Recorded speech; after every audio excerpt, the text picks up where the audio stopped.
Good evening mga bebekes! This is Auntie Shang, a day in my life as a content creator. For today's video mga beb, samahan niyo ako magluto ngayong gabi ng adobo. Sinisimulan ko na ang gayatin ang mga kakailanganan natin sa pagluluto. Inutusan ko nga muna dito ang aking asawa na hugasan ang karne at ang patatas. Pagkatapos nga nito ay binalatan ko na din ang patatas para ready na to mamaya. Simulan na nating painitin ang ating kawali. Pag mainit na ang kawali, lagyan na ito ng mantika at hintayin itong uminit. Pagkainit nga ng mantika ay pwede nang igisa ang bawang, sibuyas at luya. Haluin lang ito hanggang lumabas ang aroma.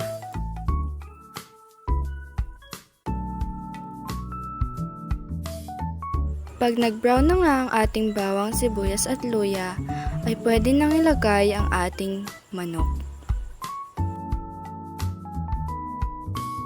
Haluin ito hanggang sa ito ay mag-golden brown.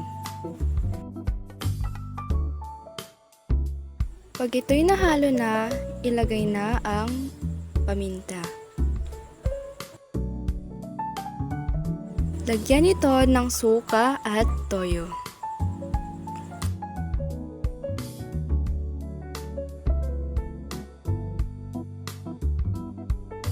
Pagkatapos haluin ay takpan muna ito at lutuin ito ng halos 30 minutes.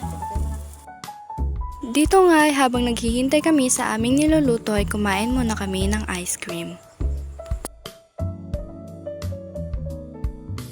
At balikan na nga natin ang ating niluluto. Haluin ito at lagyan ng konting tubig. Takpan at hintayin kumulo ito. Pagkakulo ng ating manok ay ilagay na ang patatas at hintayin itong lumambot.